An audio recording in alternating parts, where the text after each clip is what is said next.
Are we on? Hey there, are we on? Looks like we're on. Hey guys, how you going? Sorry for the delay. Just let us know if you can hear us okay in the comments. Testing, I think we're okay. Mel is behind us, so I think she'll tell us pretty quickly whether she can hear us and see us okay. Thanks for joining us. I'm Matt. This is Matt's Vietnam Live. As the regulars know, I do a live stream every Sunday around about this time, live from Saigon. We're in District 7 again today by the river. I think it's a river. It's a bit bigger than a canal, and we're at a really beautiful little cafe that I'm not very keen to tell people the exact address because I like it. I found this place and I don't really want anyone else. Although I've obviously told our special guest today on the live stream. This is Khoa. If I had a canned applause, I'd do that. I'm sure the guys watching at home, the three of you at the moment watching at home, will be applauding Khoa. So thanks for joining, Khoa. Yeah, thank you. Yeah, thank you for having me. You're welcome. I think this is the return bout, isn't it? The return leg. So if you're watching this after the live, Khoa, I appeared on Khoa's channel a few weeks ago. I'll leave a link in the description to his channel so you can go and check that out later. They feature Vietnamese food, and Khoa's also been doing these sort of walks and talks. That's where I featured. Yeah, but I've been thinking about the channel because it's mostly features my wife's cooking, so I may kind of split off and do my own little thing down the road. Oh, there's a break. There's a bust up. You've heard it live at Matt's Vietnam Live. Okay, so but presumably you'll still help your wife with all the cooking and production. Yeah, so it'll be more food oriented because one of the things that, you know, as we YouTubers keep going with our channel and our shows, we watch a lot of other YouTubers on YouTube who give us information. And one of the comments was you shouldn't kind of confuse the algorithm by doing like a million different things. Right. And so that way, like, if we just stick to food, then we're going to get the algorithm to point the right audience to that show. And presumably you won't confuse your subscribers or followers as well. You know, they might like the cooking and the food. And then suddenly you come on with me. Walking around and they're like, what the hell? About everything under the sun, you know, kind of thing. So how many months are you into the new channel? Our channel is only, I think we're 5.5 months, so pretty new. Yep.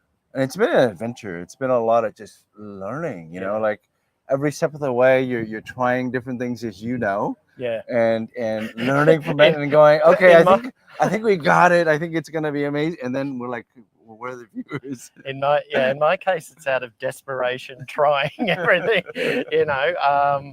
So what sort of things have you picked up in the 5 months? So there might be someone watching who's sort of toying with the idea of starting a channel. What would be, you know, the 2 or 3 big things ones, where you've gone, oh crap, you know, I could have done that better? Well, I think the main thing is keep going. Yeah. Because sometimes you'll put something up and you think, oh man, this is an amazing episode. It's just gonna blow the viewer count. All of a sudden, like, you got 5 people, you know? Yeah. And so like I think we've got 6. We've got 6. Woo! Yeah. Thanks, guys. I'm hoping for 10. 10 would be good. Yeah. Sorry. Yeah. So I think it's just keep going no matter what. You know, we've kind of set out a path where it's just 2 years of learning. Right. And no matter what, our aim 2 episodes a week. Right. And just keep doing it, and we learn as we go. Yep. We make refinements. It's okay to make mistakes. Yep. Like just yesterday, we're like, this is not really hitting, so maybe we'll try a different thumbnail, that kind of thing. Right. Yeah. Have you tried you know how they do the A/B testing on the thumbnails? No, I haven't. Have you tried that yet? No. I've heard I've tried it. Okay. I don't know if it works or not, but you know, maybe I don't get enough views. But there's sort of been mixed comments about it. One of the ones was that if you try to A/B test before the video has sort of found its audience, you know, you got to give your video a chance to find its audience. Yeah. So if you're throwing all this sort of stuff at it, you know, 3 different thumbnails, yeah, and also coupled with fairly low views, you don't really have enough data to work out whether, you know, this one's better than that one. And also your thumbnails have to be allegedly. And one of the mistakes I made was that I only altered them a little bit from each other. So they say that you should have 3 very different so then when your results come back, there's a clear, you know, sort of discrepancy in the numbers. Whereas with me, it was like 33%, 35%, you know, and whatever the rest is. So it was like just throw a dart at one really and choose. Yeah, so it was a bit of a wash. It wasn't one where they would indicate it'd be like a big difference. No, yeah, mine wasn't. Okay. No, it was just all sort of split a third. Yeah. Or, you know, so, but then you start wondering, is it the topic?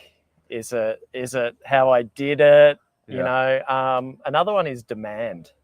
The thing I'm finding with my channel sometimes is that sometimes I feel like there's not as much demand for Ho Chi Minh City content, say, as opposed to Hoi An, Hanoi, Da Nang, especially Da Nang. Oh, really? Da Nang at the moment. Da Nang's a bit of a hot search because it's become a bit of a digital nomad location. Okay. And also retirees are looking into it as well. Oh. It's got the international airport. It has that sort of seasonal weather. Yeah. Even though it gets, you know, the stormy season. We get the storms from the Philippines and stuff like that. And close to Hoi An. Yeah. You know, it's the nearest airport to Hoi An, which is... And plus there you got the beach, you got the city, and you got the mountains. It's amazing. It's amazing. Yeah. We'll talk a little bit about travel in a bit. So save all that up. Sure. Let's just go to the chat a little bit. Let me go back up to the top. So thanks to the guys who sent in a few questions beforehand. So yeah, that saved me a little bit. I don't have to come up with too many questions. Specifically, Bees, thanks a lot. Bees is a regular. Yeah. He was on. He was. That's right. That's right. Yeah. When we went on the premiere. Thanks, Bees. And Bees comes from Scotland, so he's pretty happy with this time slot, I think. So yeah. So thanks for that. I think you've given us about 3 questions, so we'll get stuck into those in a sec. Vu's back. Vu's an Aussie Vietnamese, and he's a big supporter of Matt's Vietnam life, and he's been here recently. He's based in Sydney, but he came here for a bit of a holiday and came on a bit of a recce to see if he wants to bring his family out to Vietnam to live. Oh, okay. So he'll probably have a few questions for you about relocating to Vietnam. So yeah, that's one of the topics. What else have we got? We got Mel there. Thanks, Mel. It looks like the sound and everything's going really well. Rabbit Dog says welcome, Khoa. Rabbit Dog is a regular as well. Awesome. He's, let me get this right, English/Aussie, I think, maybe 66% English and the rest Aussie. I think, Rabbit, is that right? Let us know. I'm sure you'll let us know. And he's based in Saigon. Okay. So he watches from Saigon. So thanks, Rabbit. Huh? Bee's a she. Bees, are you a lady? No. Really? Oh, okay. That's a bit of a screw up. Okay. I thought all this time I thought you were a guy, because actually I just assumed it. I think one, because you're from Scotland and my brother-in-law is Scottish. I know. And 2, what was the other thing? Oh, 80% of the people that watch my channel are male. I've got a very low female viewership. which you'd be surprised, wouldn't you? Like two Dep Chai, hey Dep Chai here presenting. You'd think we'd get more female viewers, but anyway. They are not into the dad bod. Well, they just don't know yet, do they? They don't know they're into it yet. That's why we've got the sort of the silhouetted look here, because it trims us up a bit, we think. And I was going to wear a white T-shirt today because I thought you were going to wear a black one, but you've turned up in a blue one. I don't know if we need to introduce you much anymore, but I'll say a few things and then I'll ask a few questions, just so people watching get a bit of an idea. I think I met Khoa years ago. We used to work at the same university together, and I met him through Mal, I think. Just through sort of association in a way, and working at the same university. Khoa's also a filmmaker, so he's also done a bunch of films, right? A few films here. A few films. Yeah. He's done a few films in English and Vietnamese. In Vietnamese. In Vietnamese. Yeah. In Vietnam. In Vietnam. In Vietnam. But are you full time at the university? Yeah, full time. Yeah, so PhD. Working on it. Almost done. One more year, I'm hoping. I'm standing next to an achiever.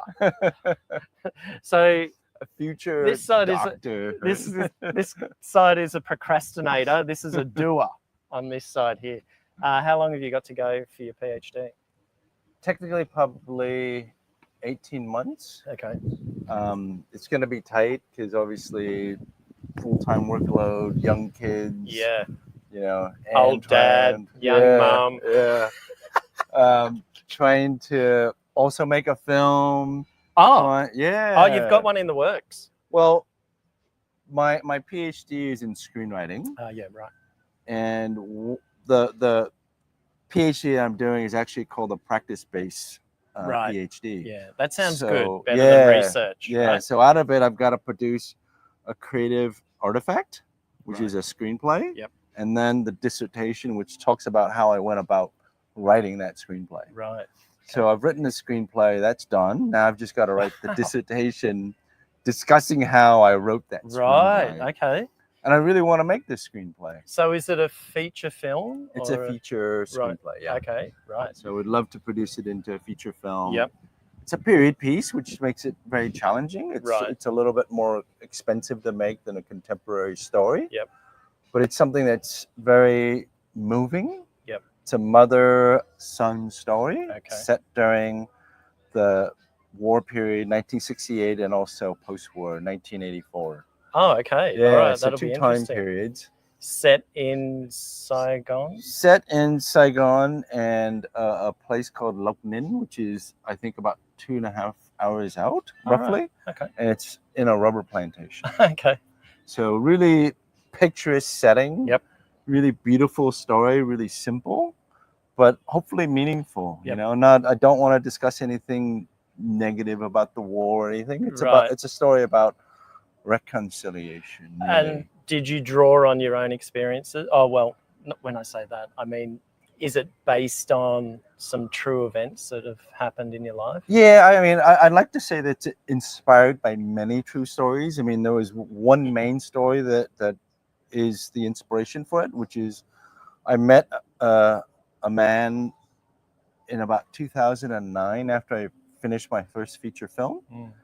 And I heard his story, and it was about his journey to go and find and locate his mother's remains after the war. Oh, wow. Okay. And it's about this journey, and I was just like, I got goosebumps hearing the story. And I was like, I got to make that into a film one day. And the problem was this type of a story set during that time period, which is post-war, is kind of a sensitive time period in Vietnamese history. Right. And so at that time, I was like, after my first film did not do well at the box office, I was like, it's going to be really tough to get this one made. So I never pursued writing it. Was that, did it not go well at the box office because it had sensitive material in it, or just? Well, no, my first film was more contemporary. It was called 14 Days. Yep. It was just about a young Vietnamese American who comes to Vietnam for a 14-day holiday.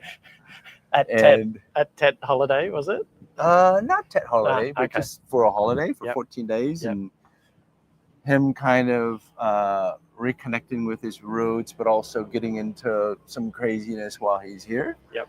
And so that film probably at that time, which was like 2008, didn't have a lot of mass appeal for the local audience. Right. It was more for the international audience. Right. And so it didn't do particularly well. And there's a lot of factors that go into a film, you know, the marketing of it, the timing of it, etc. Yeah. And so it didn't do particularly well. And so then I never pursued this one because this one was so challenging to do. And you know, you always ask yourself, should I write something that chances are will never get made? Yeah. And so I ended up pursuing other stories that were more contemporary. Right. But yeah, as part of the PhD, yeah, that's right. You can knock that off. I can write something and it would have value for me in terms of my research. Yeah. In screenwriting. Oh, that's good. I hope it goes well. I'm always looking for a sort of a minor role in movies. So if there's like a dep chai, I was going to go the other way. I was going to go some kind of chubby old villain. Surely you can write a villain into the screen. Have you done that? Have you written a villain into the screenplay? Not in this. You could probably add it. You could probably add it. At least, I guess I could be the what do you call them? The gopher on set if it ever gets to that stage. Sounds really exciting.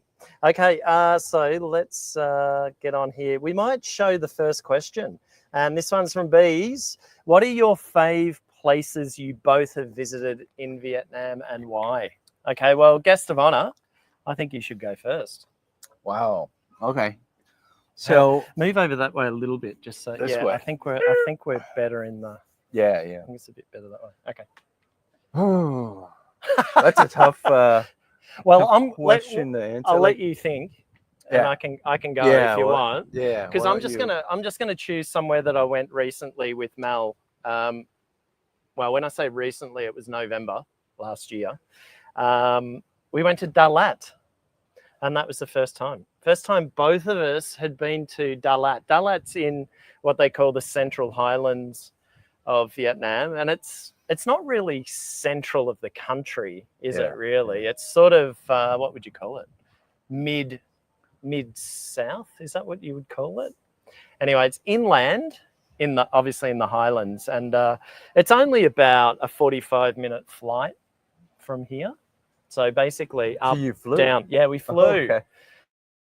I think the airfares weren't too bad. I can't remember what they were like, but it was okay because the other option was to take one of those sleeper buses. Yeah. You know, so in Vietnam, they have these sleeper buses, and usually they're double deckers and they have small beds in them as well, but they're notorious for crashing and they often go overnight as well. So the bus drivers are cowboys, really. And I've only been on one once, and that was from here to Mune, which is only about 4 hours away during the day. So it was okay. I wasn't too nervous about it. But if you do a search online on YouTube for like sleeper bus Vietnam, you'll understand what I'm talking about. But Dalat is, Dalat originally, I think it got founded by the French.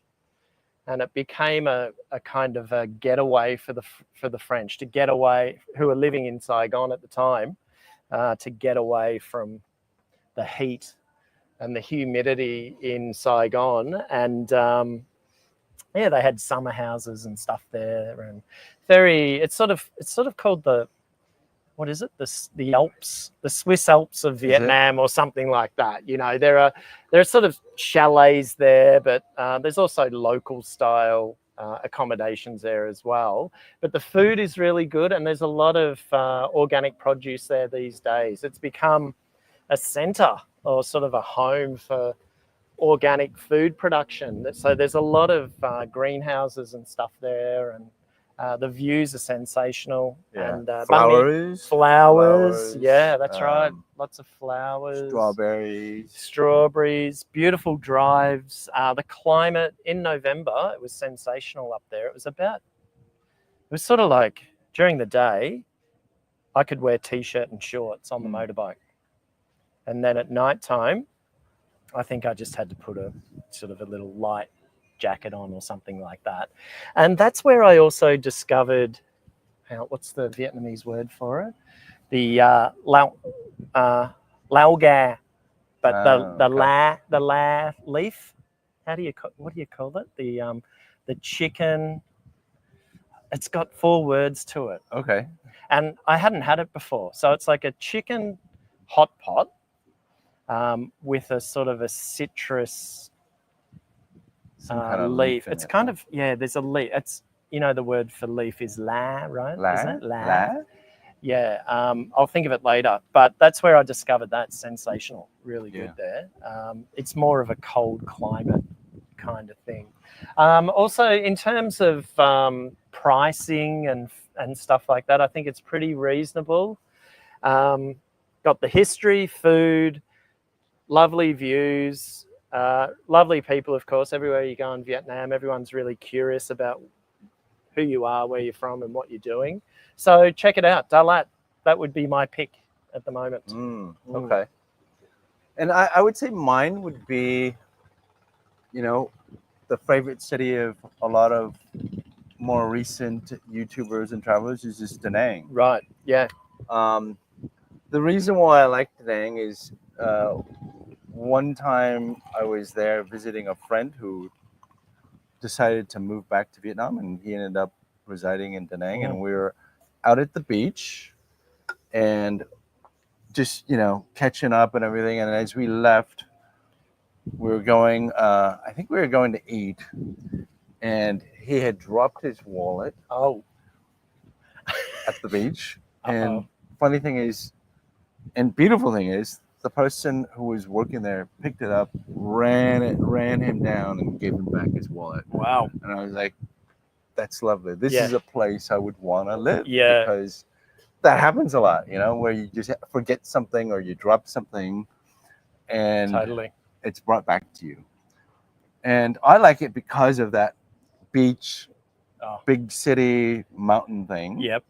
Where you can do various different things, and it's central to Vietnam. Yep. So if you want to go up to Hanoi, it wouldn't be as far of a trip. And if you wanted to go down to Saigon, it wouldn't be as far as and big international airport. So if you want to go internationally. And I'm kind of a beach person. Yeah.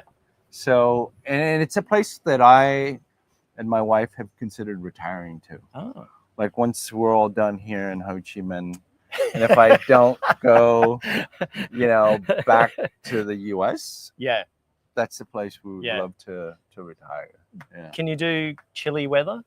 And Da Nang's sort of extremes, isn't it? This time of year right now is super hot, like really hot. Like we talk about hot weather in Saigon, but it's next level in Da Nang at this time of year. And then towards the end of the year, I think November, October, they have their rainy season. Yeah, and then like during Tet is like when it's really bad. I remember going out there one Tet, where like the whole 4-day holiday in the hotel because it was a storm. Oh wow! So we didn't get to see anything. But yeah, I just like Da Nang. Yep. I just think that it's not too crowded, but it's got a big city. Yep. I think tech-wise, it was starting to develop as well, so I could see that growing. Yep. And I don't know why they don't move the film industry there, because imagine you have that type of scenery all in one location. Be amazing. Whereas if you're in Ho Chi Minh, well, where's the beach? You got to go down to Vung Tau, which is like 3-4 hours away. And it's not like Da Nang's beach, is it? Da Nang is almost. It's been kind of described by some people as kind of like the Miami of. Maybe Miami a long time back. I don't know. I haven't been to Miami, but long stretches of beach that go on forever. And there's a town beach. So, you just right in the center of town and there's this awesome beach just right there. Yeah. It's incredible. And it's really beautiful because they've got the river in the middle of the town where you can just walk along the river. Yeah. Yeah. A lot of history. Of course, Da Nang was where the war started as well, when the Americans basically landed. So there's a lot of history there. And there's China a lot Beach. of China Beach. And there's a lot of Cham culture there as well, history. There's a museum there that's really cool. They've got artifacts from thousands of years ago that they've dug up in the local museum. It's a very old You kind of know what these buildings are like. Yeah. It needs a lot of renovation, but a lot of history. Also, they had, I believe, probably about 5 or 10 years ago, they had a mayor in Da Nang who got rid of street food on the beach. I don't know if that's true or not, but when you go to the beach in Da Nang, there's not much rubbish, if any, or garbage or trash or whatever you want to call it, unlike other sort of beaches around Vietnam. And I believe part of that was due to the mayor or the boss of the People's Committee or whatever. He said, right, we'll get rid of street food. So, yeah, so there you go, Bees. I hope that answers your question. Okay, she, Bees, I can't believe it, that you're a woman. Oh, well, anyway. You know what I mean. Has the cost of living changed much since you both moved there? Oh, that's a really good question. I'll let Khoa's been here for 20 years, so you should have seen some differences. It absolutely has. It's gotten more expensive, but everywhere in the world has gotten more expensive. Right. I mean, as the value of the money drops, then you have less purchasing power. But I still find it very reasonable, especially if, like in my situation, I'm at an international university. I make a foreign income. And so the conversion to Vietnamese dollars is favorable. Yeah. And so I would love for it to be less expensive, but as a country develops, it's gotta get more expensive. And then if, let's just say, if you're invested in it, then you want it to have more value, right? I think you can still get really good bargains and value for money. The cost of living is still so much cheaper than both where we come from. One thing for me is that rent really hasn't changed for us in our particular case. When we first moved into our apartment, we've been in the same apartment for 15 years. We found an apartment that we liked, and the rent was okay. In fact, the rent has gone down in the 15 years. Yeah, we may have been paying too much. I was fresh off the boat, and I may have paid a little bit too much. And then over the years, I realized that our neighbors were paying less. So around 2014, I think it was, when the apartment blocks started to shoot up. Yeah. All the newer ones. Yeah. So supply grew and demand wasn't necessarily there. All these apartment blocks, especially in District 7, in this area where we are. I went to I hope she's not watching, but I went to our real estate agent when our contract was due, and I said, look, we're not happy with the rent we're paying, and there's a lot of other options around. Any chance to get it reduced? And I think we got it down about $100. Ooh, okay. So, in that sense, the supply of apartments is still, I think, quite good, and I think rent, you can get some really good bargains when it comes to rent.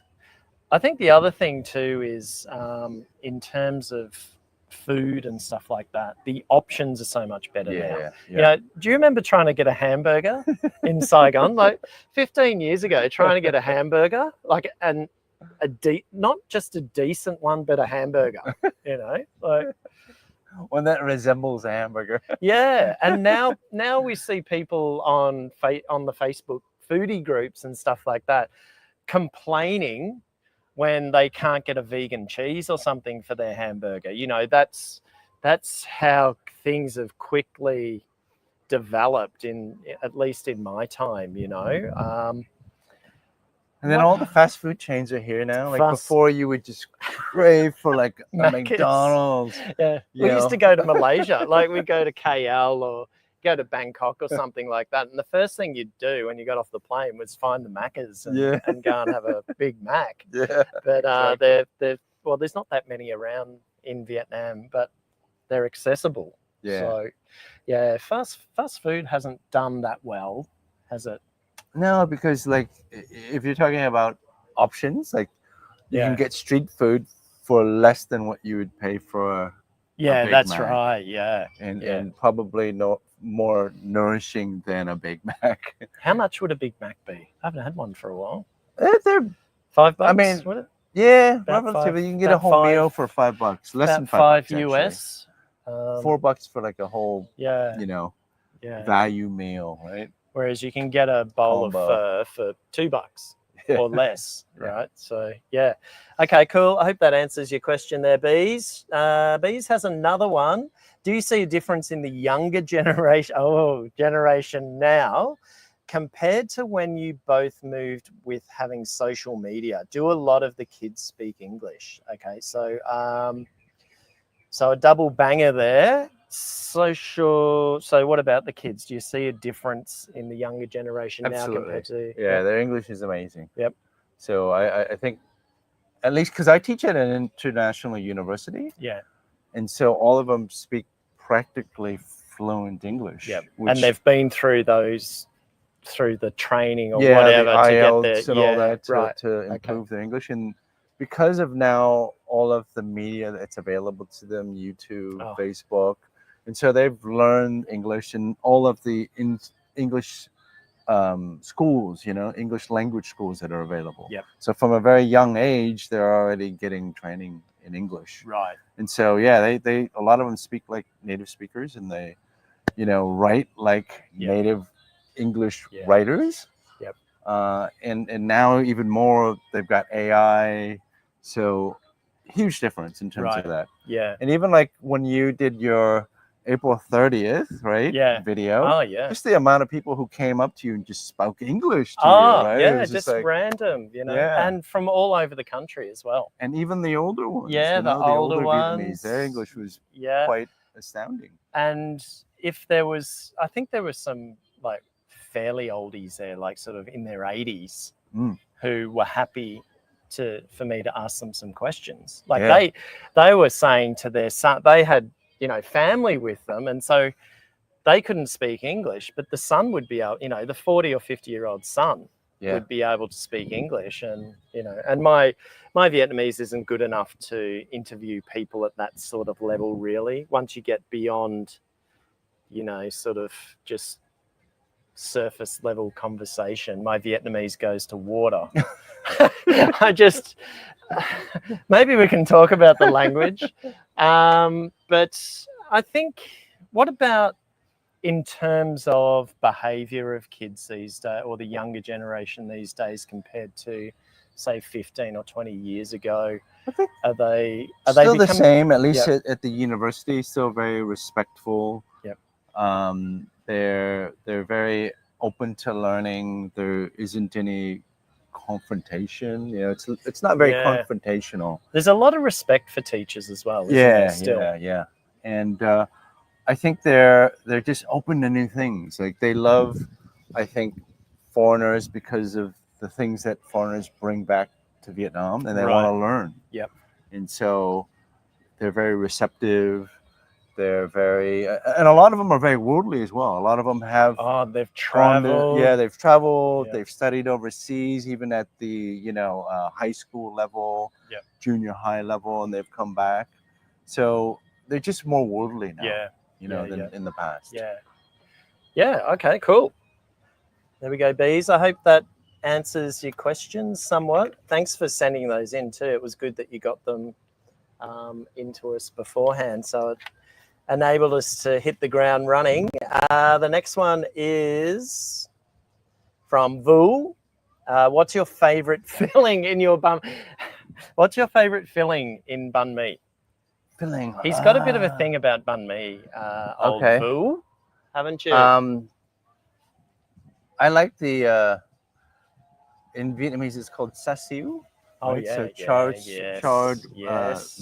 meat, I guess. How do you explain that to someone who doesn't know what it is? It's pork. It's pork with what's the name of the sort of the glaze or whatever they put over it to give it. It's got that little bit of a sweetness, plummy, it's pink, pink as well, isn't it? Yeah, pink red. Yeah, it's almost a candied pork in a way, isn't it? Yeah. Yeah. And that for me with the kind of pickled vegetables and you know the what is it? I think it's a drone. I think it's a drone. Somebody's filming us. Yeah. So I like that the best. I also like sometimes the barbecue pork as well. Yep. With a little bit of what I guess soy sauce in there. Yeah. Gives it a little bit of flavor. Yep. Interesting you say the pickled vegetables. Right? Yeah. Right?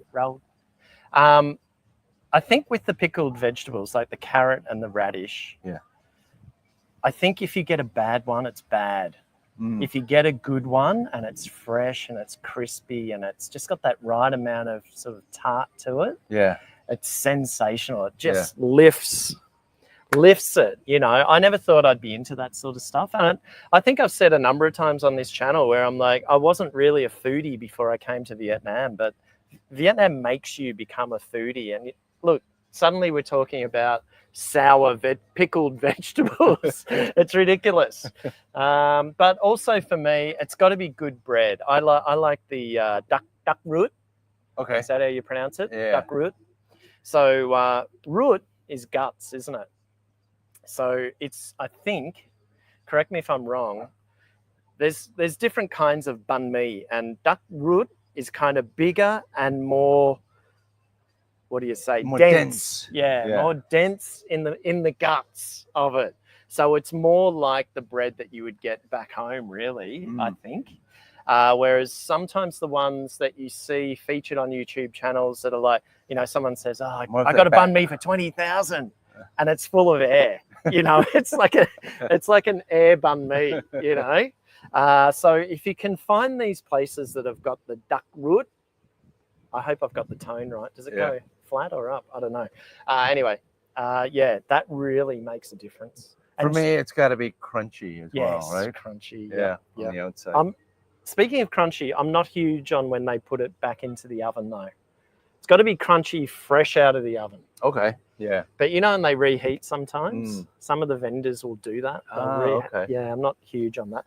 Okay, moving along. How are you going? Do you need a break at all? No, you're good. I'm good. Okay, cool. I think we're going dodging the mosquitoes. Yeah, there's a lot of mosquitoes here. There's a lot of vegetation. And hopefully the light will get a little bit better. We've got some lights that are hanging up around here, so you'll be able to see us a little bit better. So Bees has got another one. Bees has been flat out. How has the food scene changed since you both moved? Good question. With all the beautiful restaurants and coffee shops now, how did it look compared to now? I think we touched a little bit on it before about hamburgers. I can remember when I first came to live here, I had it in my head that I wanted to really live amongst the Vietnamese, learn the language, learn how to cook food, do my best to sort of get involved in the culture. And so I lived in District 5. My first year, I lived in Jolon in District 5. And so I was already living out, it's about, I don't know, 4 kilometers from District 1, I suppose, max 5 from District 1.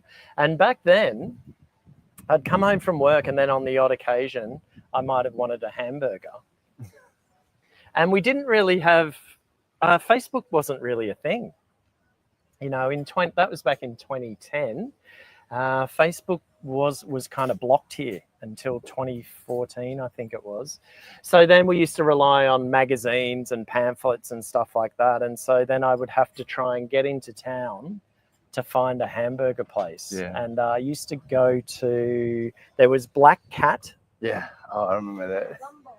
And Magumbo. That's right. And Magumbo was Those one. are the two. Yeah, Black Cat had a, like by the Chen and Chang Hung Dao.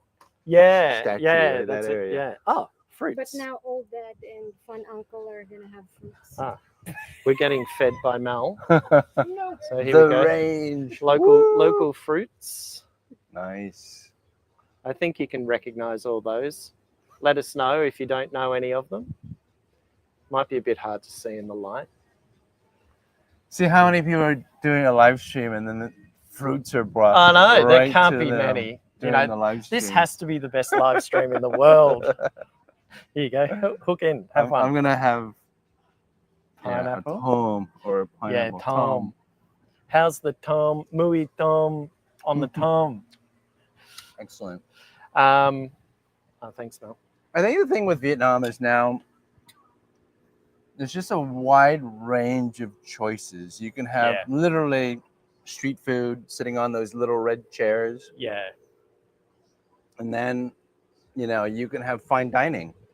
You can eat, high-end cuisine of any type, right? Any country, whether it be Chinese, whether it be French, whether it be... French is really popular here, obviously because of the history, but there are a lot of French living here. Yeah, a lot of really nice French restaurants. Yeah. So you can go literally, on a red plastic table and chair all the way up to fine dining, high-end cuisine. So. Yeah, we have a few Michelin stars in Saigon now, right? Yeah. So we're pretty lucky these days. So yeah, in my time, 15 years, it's gone from trying to find a hamburger to being inundated with hamburgers, tacos.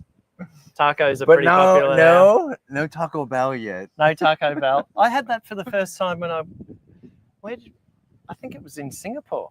Okay. Or Bangkok. Mel and I were in Bangkok, I think. And I said to her, I've never had Taco Bell before.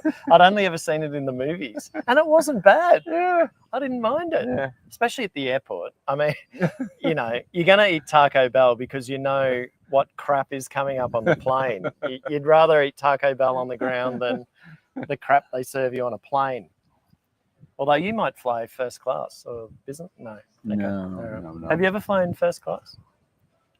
I've flown business once. Yeah, on a business trip, but never first class. Would love to. Would absolutely love to. If anyone's out there. But yeah, the food scene in general has changed dramatically in. You're right. At the moment, in 15. Thanks, Mel. In 15 years, and also the beer scene, the craft beer scene, it blew up as well. And Saigon's become known in Southeast Asia as probably the leading craft beer city. Saigon, anyway, the leading craft beer city in the region, because there's a lot of brands that are brewed here. And also,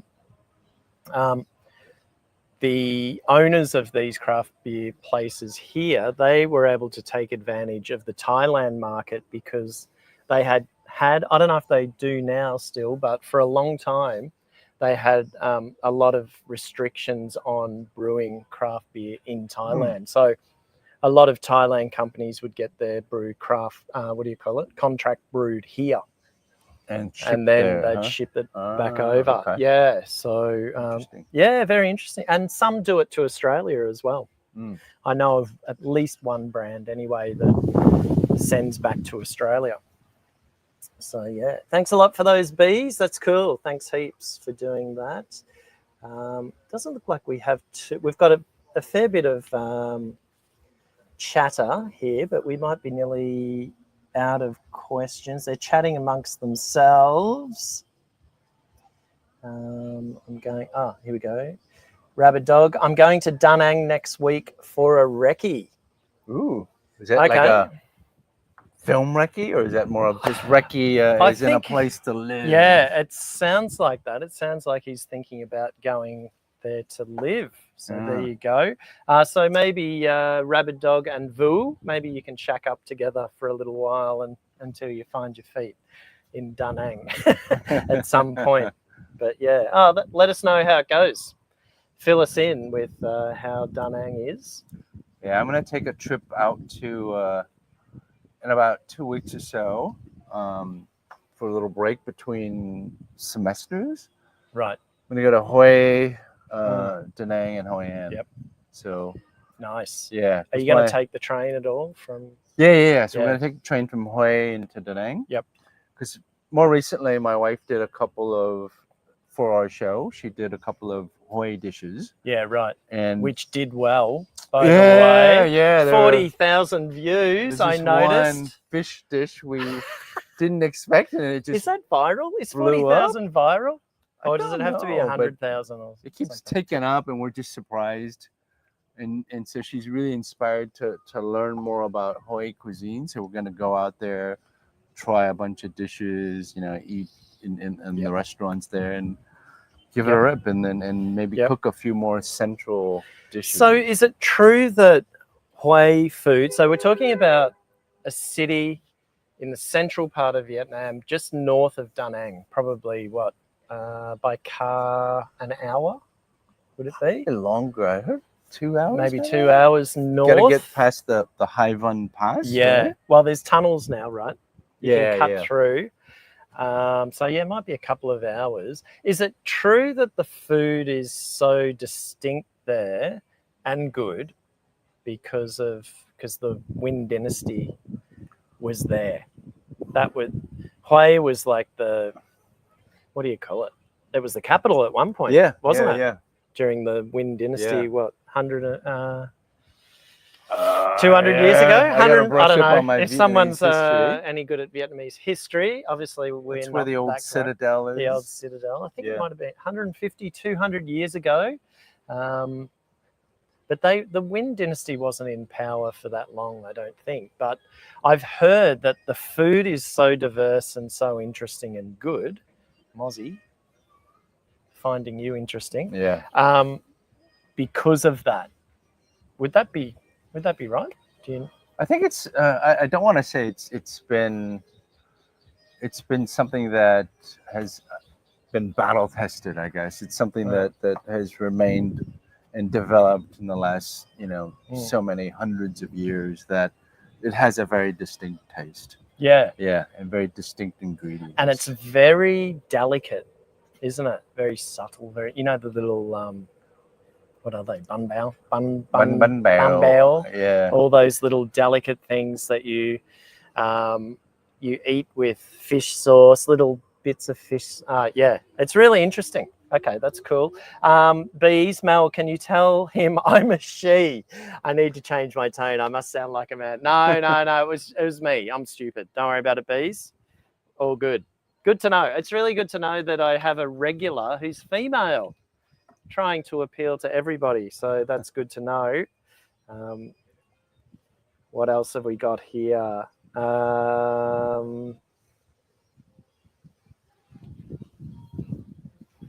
But I haven't been back to Hue in like over 20 years, so that will be quite a treat. Right. Okay. Yep. Yeah. And it'll be the first time taking my kids there, so for them to learn Vietnamese history, and for me to relearn Vietnamese history too. So yeah, awesome. What else have we got here? Vu says he wants to go back to Sapa. Okay, cool. Rabid coffee capital. Yeah, that's right. We were talking about Da Lat before, and I don't think we mentioned coffee. It is the capital of coffee in Vietnam. Good point. What else have we got here? Bees. Thanks, Matt. I sound like a Matt. No, that's okay. Bees is having a go at my bargaining skills. I did a video in Ben Tan. Have I? Yeah, up on the head. Did I get it? Oh! You get some blood. Oh, no. I wonder whose. Have I got a big blood smear over my head now? No, you're good. All right. But man, they're rabid here. Rabid dog and rabid mozzies. Thanks, Mel. Did you show them? We also have a big. Yeah, we've got a collection of things here to try and. Obviously, it's not working. I'm very sensitive because I'm blood type O, O plus, and they love. Do they? O plus. It's Do yeah, they? yeah. Usually I just stand next to Mel. Mel attracts them. Mel, they love Mel. Sweep them over there. But Bees is talking about my video, I think, when I went to Bentan Market and I tried to get a discount and everybody laughed at me. So good one, Bees. Fair enough. The problem here, like when you're bargaining, is that even with their marked up price, you go, oh, that's pretty affordable. Yeah, yeah. So you're like, what am I gonna? I know. I'm gonna try to get another 5 cents. I know. Less, I know. you know? Yeah. And I had a good time. I went in there I just wanted a hat, and I think Mel wanted a t-shirt, and you know, I knew that the prices were going to be pretty cheap anyway. Yeah. And as soon as you speak a few Vietnamese words, the price comes down really considerably. They test you out a little bit. Yeah. Just, it's more than, there's a few on that boat. Look at that. They test you out a fair bit first to see that, you know, you're not just kind of bullshitting and saying, you know, Xin Jiao like that. And then bang, the price goes down. But they're obviously still trying to make some money, and when it's $5. Yeah, I've seen people haggle and walk away, come back, walk away, and they save like, you know, 25 cents or something. I know. All right, cool. I'm not sure if there are any more questions in the chat. Here we go. I know. They're chatting to Mel. They're talking about Jollibee. Oh, yeah. I had my first Jollibee a couple of years ago in Manila. Okay. Near where Is it better Mel than grew up. the one here? I'd have to say yes. I've only had it once here, and it wasn't very good. Not a fan. And I happened to turn up on it was like a Buddha day. So the middle of, what is it, the 15th and the end of every month is like a vegetarian kind of day in Vietnam where, you know, Buddhists don't eat meat. And so on this particular day, I got it in my head that I was going to go to Jollibee. And I went around, couldn't find anywhere to eat. And then that's why I went to Jollibee, because I went around looking for places to eat. They were all closed. And then I looked up and there was a Jollibee. And it was packed with university students. The light. Yeah, we got the lights on. So it's a little bit better. I hope you can see us a bit better. But the Jollibee in Manila, we had the chicken, the chicken joy. It's really good. Okay. It's actually really good, yeah. I've got a video on it. Watch, like, share, subscribe. I wrote down a few topics here as well. How long have you got? Are you okay? Yeah, you okay? Keep rolling. Until the Mozzies take you away. Take me away, yeah. So the one I've got written down here is overseas Vietnamese returning to Vietnam. What would be a couple of pieces of advice for people, even though it's a long time since you've returned, but what would be a couple of things that, say, Vu in the chat, who's sort of thinking he might come back, what would you say to him to think about? I mean, for me, you know, I came back in 2005, so very different. It was nice for me. I was very fortunate in that when I was growing up in America, my parents forced us to learn Vietnamese. Right. And so that was very helpful for me when I came back here, to be able to communicate. Yeah. And although my reading and writing has improved tremendously, but that enabled me to be able to converse with the locals, and I wouldn't say blend in or anything like that, but be able to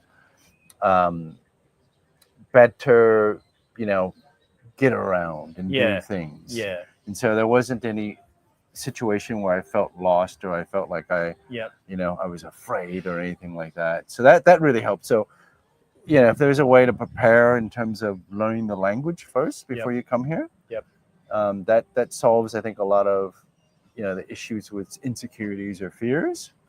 And then it's, you know, depending on what you do too. So I kind of came back here to make films. And so I had a very clear direction of what I wanted to do, the types of people I needed to meet to make that happen. and I kind of fell into education. Yep. Because As we do. Yeah. And it That's was what happened to it was me, kind too. of the perfect thing, because what's so funny is that my name, my Vietnamese name is Quoc Khoa, Right. which means to value education. Oh, right. And so, Okay. although it's not something that I ever thought I would do, Yeah. it was already destined for me Right. to be, I guess, an educator, a teacher. Yeah. And so I found it very natural. I mean, I've done, like, when I was in the US, some elementary school teaching. So I've done a little bit of that. I did a lot of tutoring. Right. And so when I came back here and I was like, oh, I've got all this knowledge and all these skills in this area. Mm. I would love to share it with young people. Yep. So that they can kind of realize their stories. Yep. And so fell into academia, but I've loved it, you know? So what are the sort of perhaps insecurities or concerns that overseas Vietnamese have when they first get to Vietnam? Because obviously I have no idea. I'm not Vietnamese. So, you know, when I landed, it was like, cool, okay, I don't know a damn thing. Let's just go out there and find out. Whereas obviously you have the cultural stuff as well, and also your family background, the history. Yeah. So what are some of the things that they tend to experience? Well, I don't think there's ever been anything negative, but they can hear it in your voice, Yeah, even right, when you right. speak Vietnamese, that, oh, you're not from here. You're speaking like 1980s Vietnamese or whatever. And so when they say that, you feel like, oh no, you know, I'm not quite one of them. But then after a while, you just become like what we call anam, brothers. Right. In the sense that, hey, I'm here to share, you're here to share, and let's you know, get together, work together, Yeah, do things together. yeah. And that quickly goes away, but I think there's always that intimidation at first. Do most overseas, can I say overseas Vietnamese? Yeah, or do you say Viet Kieu? What's the difference between overseas Vietnamese and Viet Kieu? Viet Kieu is originally considered derogatory. Oh. Yeah. So if you were told the Viet Kieu, it was very derogatory. Oh. Yeah. I better stop using it. Oh, shit. But it's become very common now to just identify as Viet Kieu. Yeah. Because sometimes when you're identified as Viet Kieu, sometimes it's somebody who comes back maybe to take advantage of certain things, you know, privileges, being having the mark of somebody who's overseas. And so sometimes it's and they sort of see themselves as here and locals below them. And I think early on that was probably the case. But it's become such a common term now, where it doesn't have those that type of you know, heaviness to it as in the past. Yeah. And so I use it interchangeably. Yeah. You know. Yeah. Oh, I need to be a bit more. You can though. You're Vietnamese, so you can do that. But so I know it'd be probably hard to answer this question, but how many overseas Vietnamese come here, do you think, and then they go, look, it's not for me? Oh, many. A lot of times it's language. A lot of time it's the heat. You just can't adjust to the humidity and the heat. Yeah. You know, and depending on where they came from, like everything is a little bit more organized. Like, say, if you live in the US and you live in the suburbs, everything's on a grid and everything's organized, and this is residential, this is business. Whereas in Vietnam, it's all over. Yeah. There's, like, you know, little corner shops where you live. You can get anything where you live. Yes. And so people can adjust to that kind of chaos of Vietnam, right? People going down the wrong direction. People not following the rules. People kind of sometimes throwing trash a little bit everywhere, because it's not the most clean. No, not compared to back home, right? No. No, I wouldn't call. Although I was about to say I wouldn't call Saigon very clean, but I also forget that probably more than 10 million people live here. So You know, in Australia, I think our population is like 25 million. So potentially Greater Saigon is more than 10 million. Over, yeah. You I'm know, pretty sure by now. and so you've got a lot of people. That's documented, right? Yeah, There's a lot of yeah, that's undocumented. right. Yeah. So, you know, for that amount of people to be living together and to be consuming and whatever, I think it's pretty clean when you look at it from that perspective. Yeah. You know? Yeah. But when you look at it, like Australian cities are sort of 2 million, 1 million, maybe 3. Sydney might be 4 million now, whatever. You know, when you compare those, they're not, you can't really compare, you know, in a sense, you know. And for me, when I go back to the US, you know, it's been a while, but sometimes I feel it's too quiet because now I'm adjusted to here. I say that I go back and it's like, wow, it's so quiet. Where is everybody? I say that to people. There's nobody here. I feel so Yeah. lonely.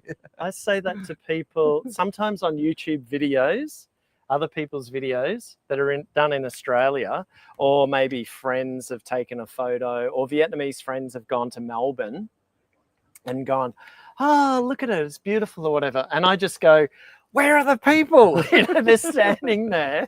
And it's like, it might be middle of the day during the week and there's just no one in the photo. Yeah. Whereas here, you know, if you're doing a video, you just can't not get people in it. You know, it's pretty rare to have, and also noise. See, there are even boats going on in the look background. at that. Look at and that. our good vibes. We've got our good vibes vibes sign up. So yeah, it's a cool little spot. It is. Kevin has an interesting question. Okay, all right. To do what you guys are talking about.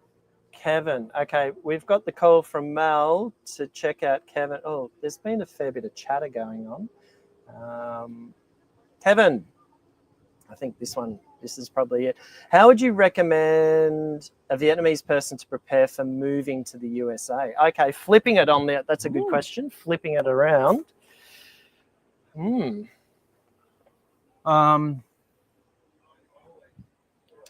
I think for somebody going to the US, because the US is a huge country.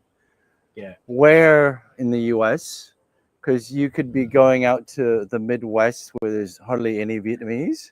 Whereas if you go into like Orange County or you go into San Jose where it's Texas huge, or whatever, right? Houston, you know, Dallas, where there are huge Vietnamese communities, you'll find that it's no different than here in those little pockets. Right. Like if you're in the Midwest, you won't see another Vietnamese for hundreds of miles potentially. Right. So yeah, it depends where you go in the US. I had a student whose family recently located to the US and he was like almost done with his degree. Okay. But he had like one more class, like the internship. And his family relocated to Houston, Texas. And okay. So a bit of a safe. Yeah, there's a Vietnamese community there, Yep. a fairly big one. But it was also just such a huge life adjustment for him. Like, you know, the networks that he had built here, the friendships, and now he's starting at square one, learning how to drive. You know. How old is he? Just out of uni. Yeah, so probably I would imagine 22. Okay, all right, somewhere around there. And then obviously he's very fortunate. He went to an international university, so his English is amazing. Yep. So that really helped him. Yep. But it's just doing the very ordinary thing, taking care of the very ordinary thing, which is I got to get my driver's license. I've got to make sure I've got car insurance. I got to get a car. Yeah. I got to get car insurance. I've got to, you know, Yep. do I have health insurance? Yep. And then you start to look for any job at that point, right?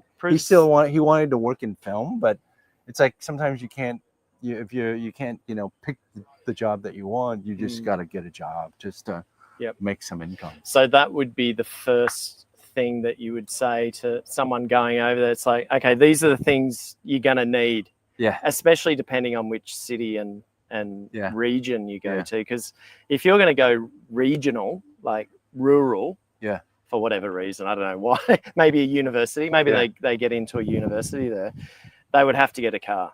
You have to. Like in Australia, you got to get a car. That's the only way you can get around. Like somewhere to if you live deep in a city where you have public transportation, maybe you can get around by subway if you're in New York, or if you're in where else with a Chicago or whatever. Yeah. Right? But if you're anywhere, like even in California, you got to have a car to get around. Yeah. For sure. Yeah. For sure. Yeah. You got to learn how to drive. Yep. Get a driver's license. Yeah. There's no driving without a driver's license. no driving without Not like insurance here. over Not there. like. Yeah. And then one of the nice things over there, there's a lot of forums now, even on Facebook. Yep. Of Vietnamese communities, and so if you're new, you can join those forums, and there'll be what we call anh em or sisters that will help and guide you. Right. Hey, I'm new to America. I'm looking for a job. Yep. Where can I find work? What are some companies that are friendly to people who just arrived? And hey, my English is not that good. Where can I find work? Within the community. Yep. So there's tons of those Facebook forums that you can check out. So presumably the student, right, that you had, he had family over there already, or? I think he must have had an auntie, but they had gone through a process where he told me when he was 3 years old was when his family put in the application. Oh. And it wasn't until 20 years later, when he's 23, that they finally got the paper to go. Let's go. Boom. Wow. And have you heard from him? Yeah, so he just came back. We just had graduation. Yep. So I saw him recently. Yep. Back here, at the graduation, and we just did a walk and talk together. Oh, right. Yeah, okay, so we'll check it out when it comes out. Yeah. That'll be interesting. Yeah. And So apparently he's like There you go, Kevin. And apparently he's like in Vietnam. He's like Thanks, Mal. Yeah. He's like he was an up and coming rock star. Oh. And so he's come back, and now his band is selling and they've sold made it off venues and everything, and he's gonna play this summer in Vietnam. Yeah. Oh, okay. Yeah. And I introduced him a few friends in the film business in California and also in Texas, so he was able to do an internship, and then he got on to a feature film. Yep. Wow. While he was in America. So yeah. Okay. Just through the network, Well, that's good. People we know and that sort. Okay, cool. Hope that answers your question, Kevin. Thanks for that one. That was a good one. Flipping it around. So people Vietnamese moving over to the US, or I guess a lot of that probably is similar to people moving to Australia as well. I think we have a lot of the sort of infrastructure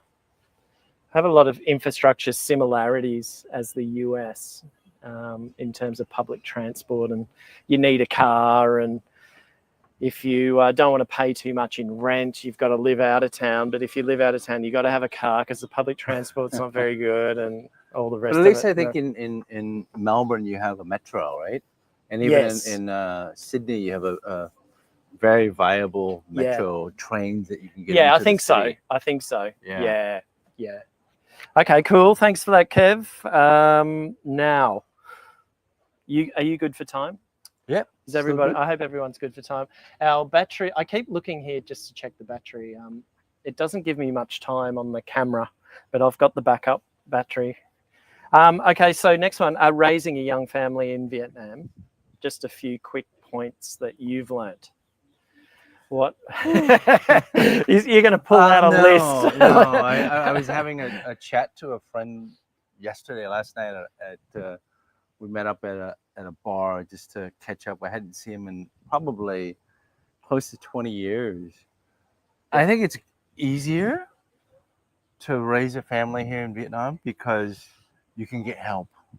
Yeah. So help is affordable. You can get a nanny. Right. You can get a maid to come in and help clean up the house, because having a kid can get pretty messy. And, between work and all the things that you do, and the kid kind of mucking up, the place. And we've got 2 kids. Yep. It's pretty crazy. How old are they? So I have a 9-year-old and a 4-year-old. Okay. Wow. Yeah. So getting that extra help really allows you to get the proper rest sometimes, or allows you to do your work. Yeah. And so then when you do spend time with them, it's more playtime than having to run after them and cleaning up the house. Yeah. Plus the family network here is still strong, isn't it? Like not necessarily with you, but generally speaking, Yeah. You know, people still, families are young, so they've got young grandparents, haven't they, who can look after the kids, you know. So, and I've been fortunate in that I moved my parents back here a few years ago. And so my father has since passed, but my mother's still here. So she'll go, and my boy goes to school like in the same building as where my mom lives.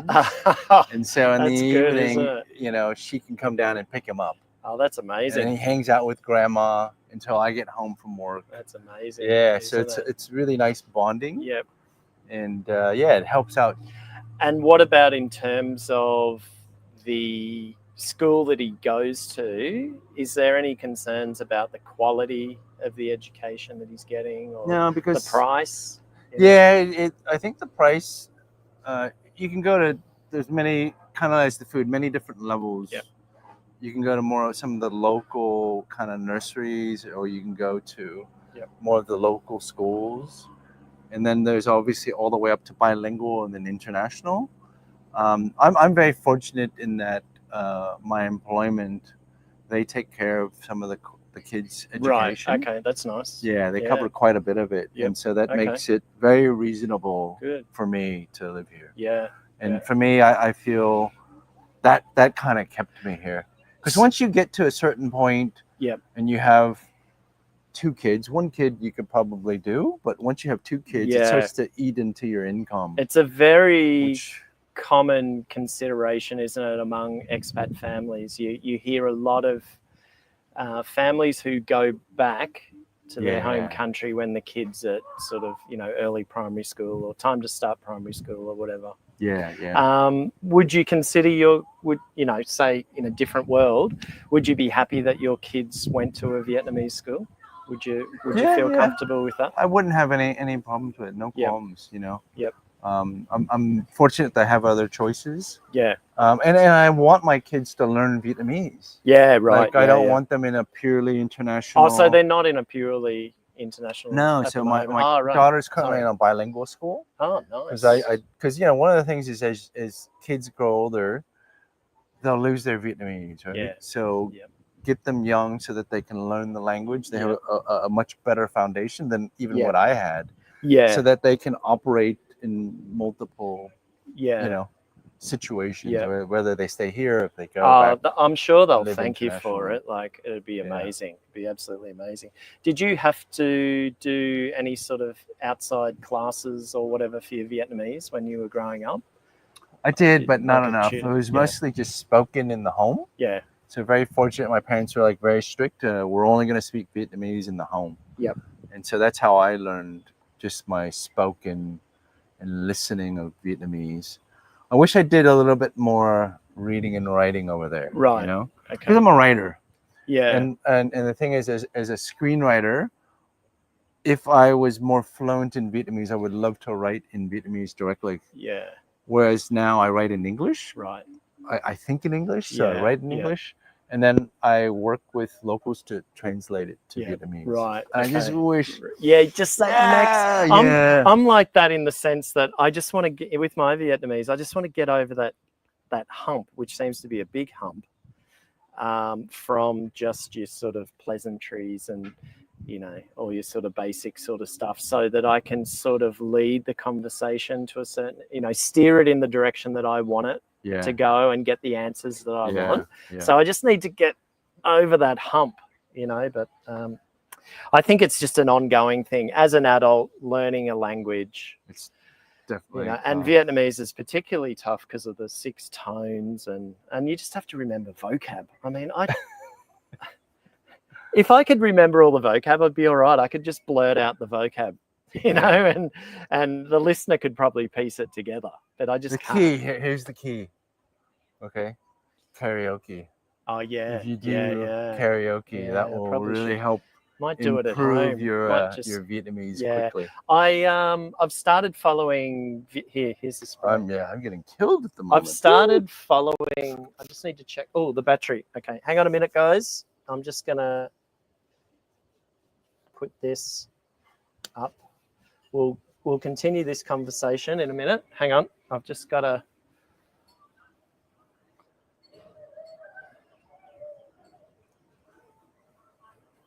I've just got to. So if you have any questions, put it in the chat. Yeah, we'll be more than happy to answer them. While Matt's trying to change the battery. It's in a really inconvenient little spot as well. Viet Post is a bit slow, I guess. Viet Post is in the post office. Yeah, he was saying that he... Yeah, I would imagine. Sent a package. Okay. Can you pass me that battery there, Khoa? Yeah. Thanks, man. I can't say that I've sent anything in the post in probably a decade. Yeah. It's been a long time. Oh. And it can be expensive to go and pick it up as well. Yeah, I've had stuff sent here, and if it's electronics and everything, they got to go through customs, and sometimes they charge you a tariff and this and that.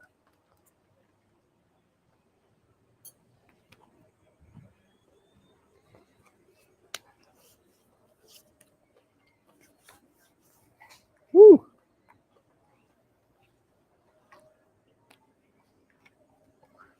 I'm being swarmed. Sorry about that, mate. I hope you don't get dengue. Oh, man. No, I don't want that.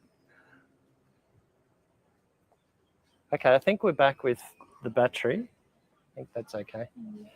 Thanks, Mel. Whew, look at this. Look how many people are on it. Yeah. That's a lot We of should people. do It's that been one night. how many ferries have gone by? Yeah, I think when they get the call from the jetty up here, the one that's there comes back, and this one takes them and then waits, and they coordinate. But we've had a few. Yeah. Do you want any more there? No, I'm good. Thank you. Much appreciated.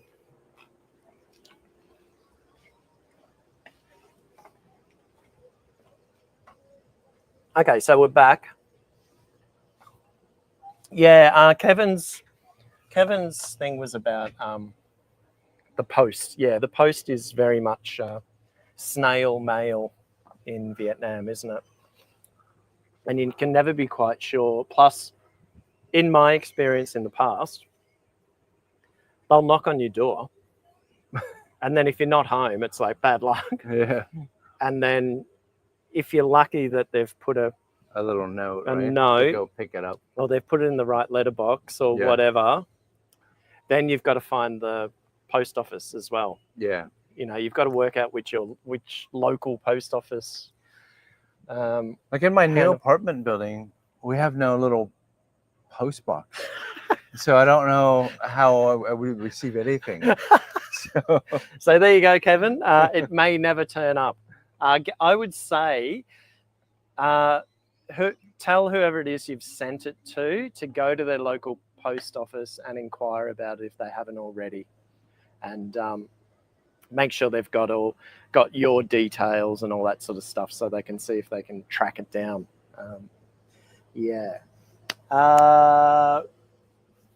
Okay, yeah. So people are commenting on. I'm going for the heavy stuff now. Yeah. People are commenting on the airport to become world-class put it on my hub with Changi-style technology. Vu, yeah. I think they really want Phu Quoc to boom even more. I read the other day, and I think I put it in my video, that they hope to be able to handle 50 million people. It's not having an effect. Going through Phu Quoc. It's in my eyes now. They're spraying insect repellent or whatever it is. I think I gotta go wash my hands 50 million now. people by 2050 to be going through the airport in Phu Quoc by 2050, I think it is, which is crazy. 50 million people. It's actually quite a small island, and they already have issues with waste management and stuff like that. That's their big issue at the moment.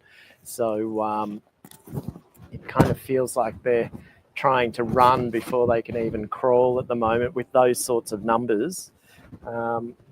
Hey, Rob, how are you? Glad to see you. And I think you commented on my video the other day as well, I think, but you were definitely here last week. So thanks for coming back. Rob says Phu Quoc needs more people. Feels weird alone in the new villages. Yeah, it's look. When was the last time I went to Phu Quoc? It was about 2 or 3 years ago. I think I went on one of those media junkets that I talked about last week during the live session. I stayed at the Marriott. Pretty impressive. But right next, there was the Marriott. Then there were a couple of other. Is it the Marriott? Yeah, I think it's the Marriott. Bill Bensley designed resort, and then next door there's another. I don't know if it's a Sun World Resort or it's not a Vin. It might be a Sun World Resort. And then just outside the walls of that were these sorts of villages that Rob's talking about. Yeah, it's kind of crazy. And then Mal and I went to Phu Quoc back in maybe 2010 or 2011. I actually skinny dipped at the beach there one day. That's how few people there were.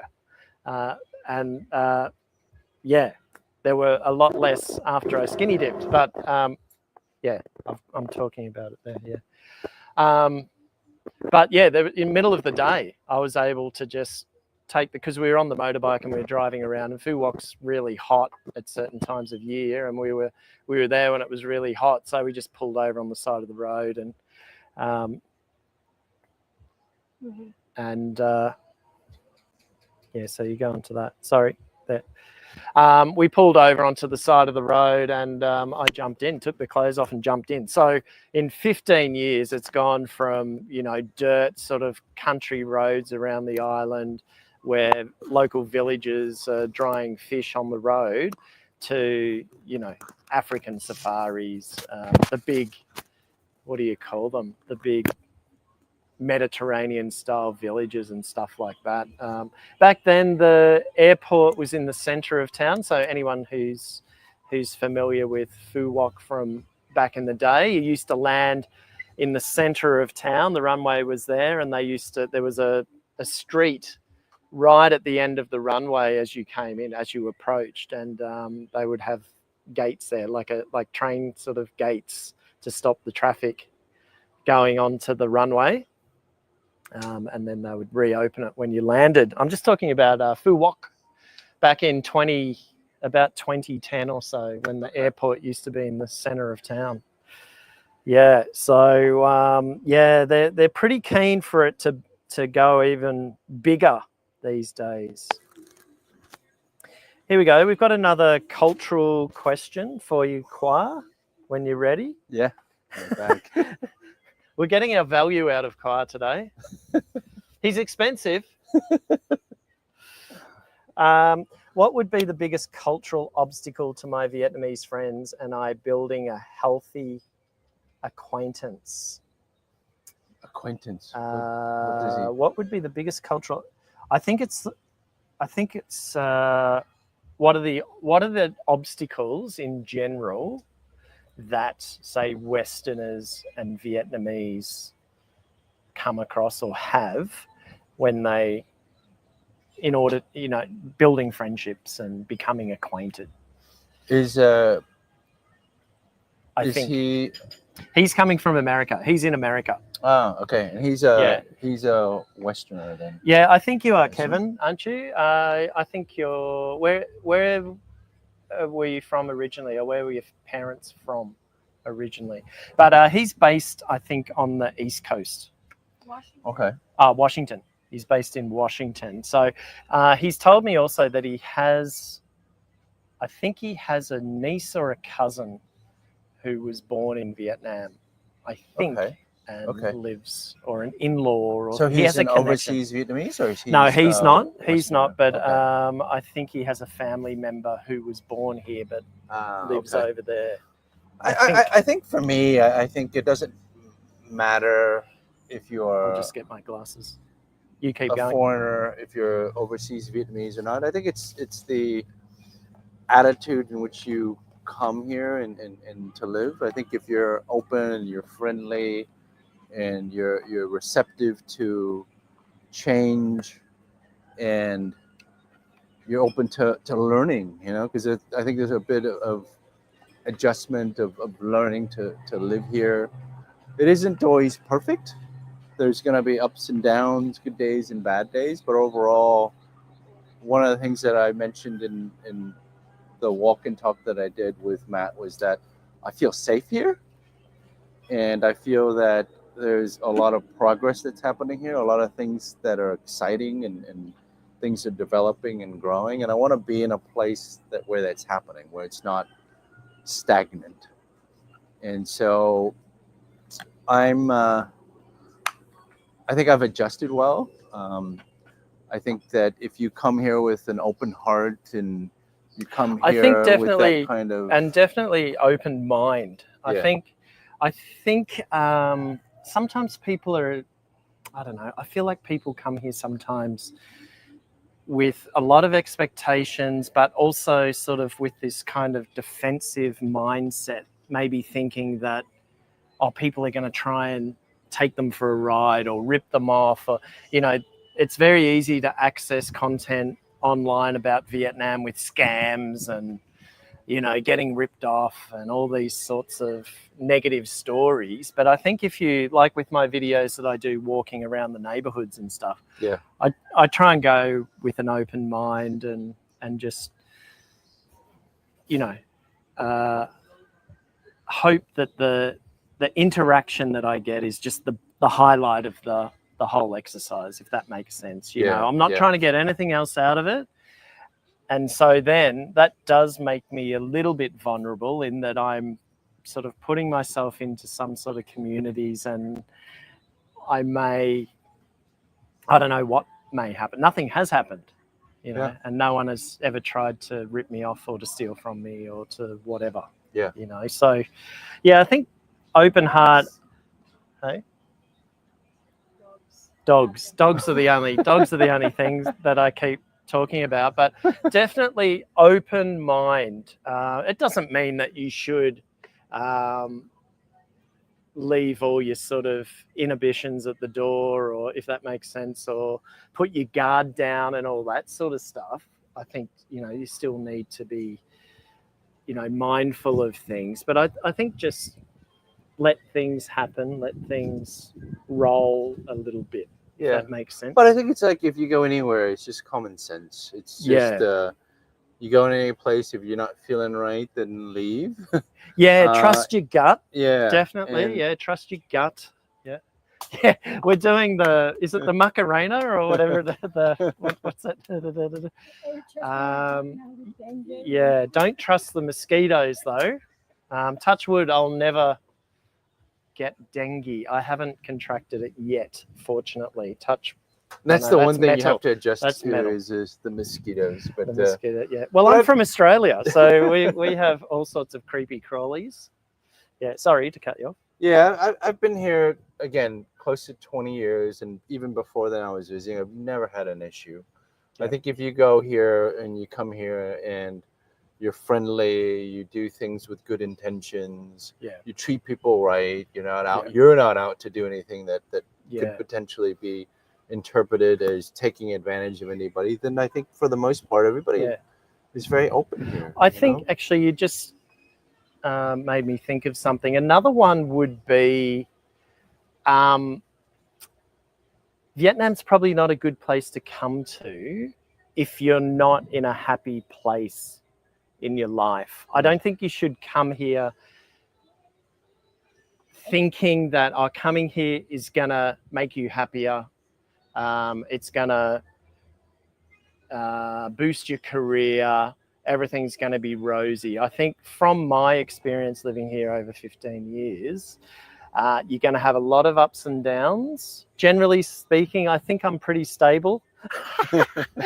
I think I've come out the other, or got this far so far without too many things happening. I think I'm pretty okay, but I think I've mentioned it in previous videos. Like if you have a little bit of a drinking problem, or you like to party, maybe you're not great in the relationship area. Vietnam can be very unsettling because what happens is if you come here by yourself, and especially in the beginning, you don't really have a safety net. There's no one really that you can fall back on. So I think the sooner you make local friends and build good people around, you know, have good people around you, the better, because things will happen.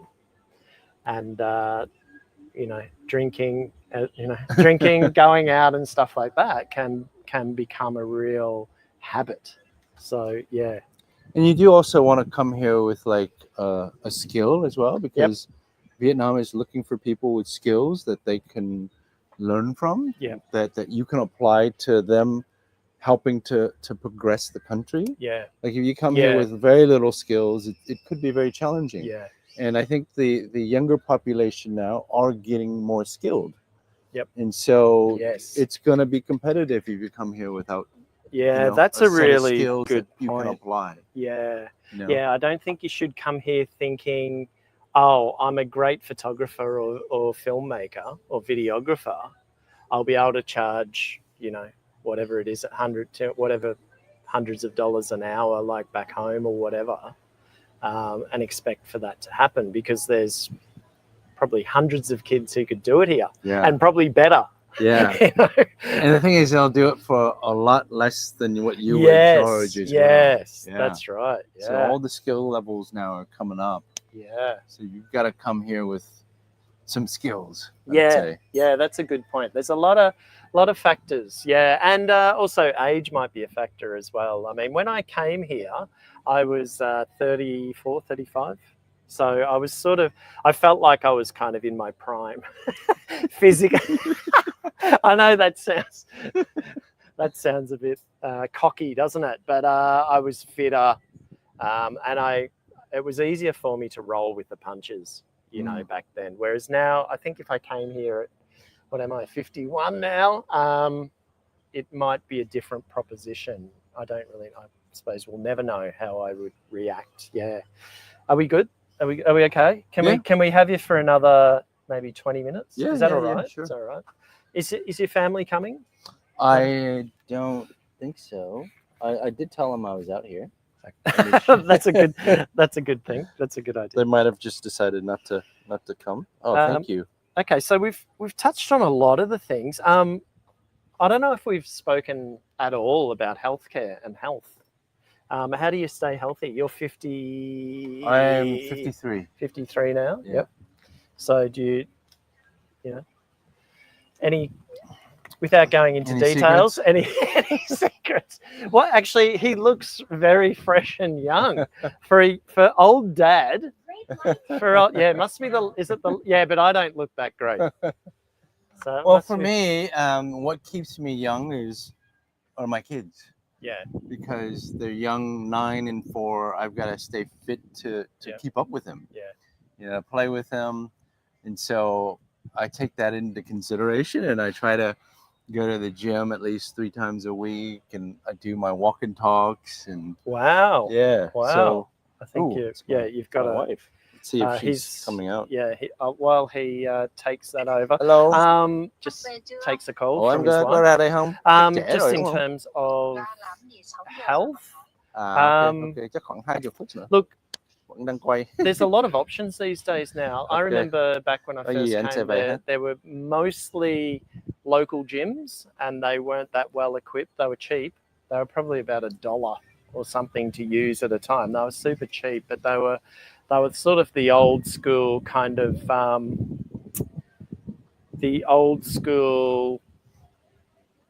what do you call it?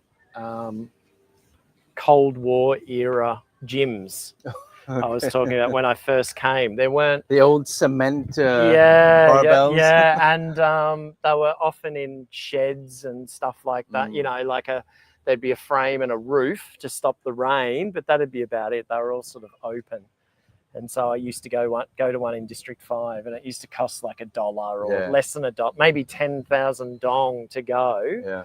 And I was in there with all the locals, and they'd be getting around, no shirts on. Little guys though, you know, built like ants. You know, they were lifting all these weights, but just little. No shirts, you know, getting around. But fast forward, you know, 15 years, and there's all the sort of modern gyms, the techno gyms and whatever they're called, the brands and all that. So yeah. And then nowadays, like in most apartment complexes that you, if you're yeah, a good point. foreigner, Yeah. you would live in, they all have gyms. Yeah. So they all have swimming pools that you can swim in. Yep. So that's always pickleball is everywhere now, isn't it? Everywhere, Pickleball every is corner. the new trend. Do you play? No. Yeah, I used to don't play a either. lot of tennis. Me too. Actually. Me too. But no, I haven't tried pickleball yet. Yeah. I don't know. I used to play We it should as a do kid. a pickleball episode. Oh, we should. 2 guys learning how to play pickleball. As long as I only have to sort of make one step that way and one step that way, I'll be okay. I'm scared that I'll tear a calf or Achilles because I don't jog or anything. Yeah. My exercise these days is walking. I try to walk a fair bit. I don't walk enough.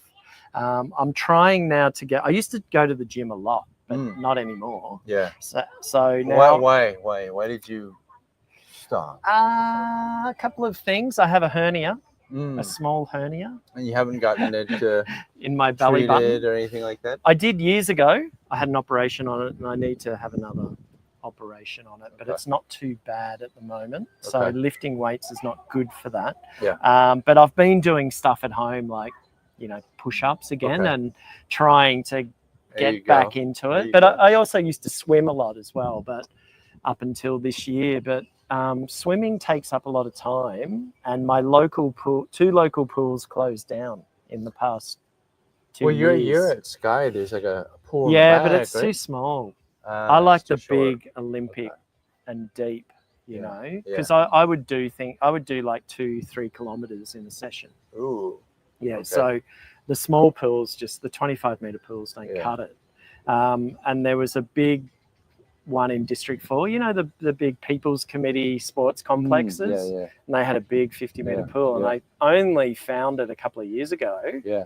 And then 6 months ago, they said, no, we're going to bulldoze it and we're going to build a new complex.